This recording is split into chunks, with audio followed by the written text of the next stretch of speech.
Hi, it's Clive, and just a quick reflection on the subject of going public.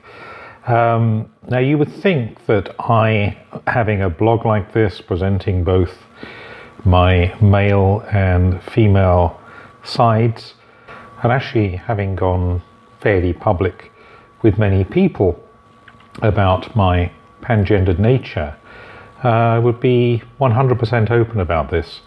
But I think in truth, I'm not. I'm aware that potentially when you post things on YouTube, someone will find it and they might question you if you've not raised the subject with them before.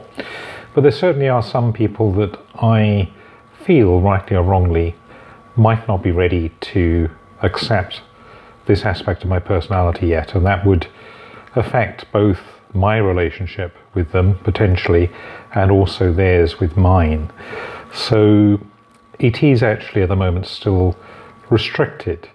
But what is quite interesting perhaps is that I find that I'm becoming more confident to be open with people that I know less well than with some very close friends.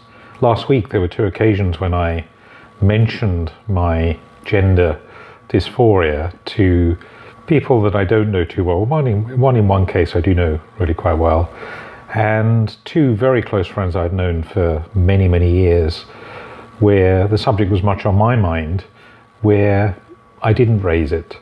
Actually, both of those probably do know, because I did write this in a newsletter some years ago, but it's never really been discussed with them. So the situations where I did mention this were with a lady who acts as a vocal coach for me for work that I do with audio recording, and we've mainly focused on accents.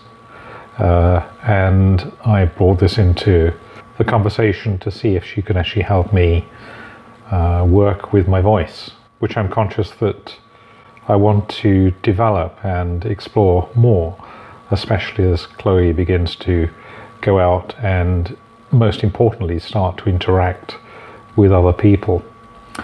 And I'm sure she works with many people in the transgender community. She didn't particularly mention that, but she didn't react with great shock and horror, really just taking it very professionally as a suggestion about what accent we might focus on. So that was really reassuring.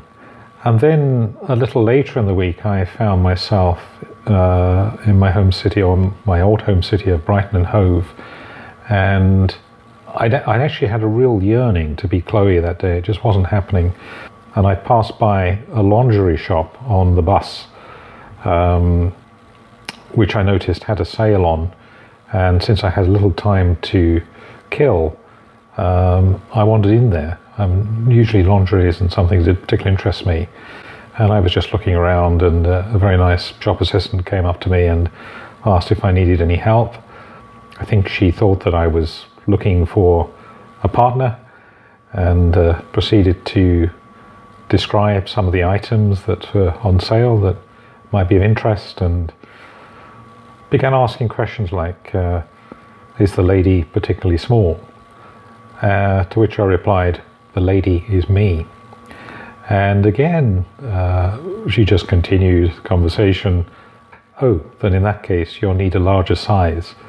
And then continued to be very helpful in showing me things, even offering, if I wanted it, to try things on, which I didn't.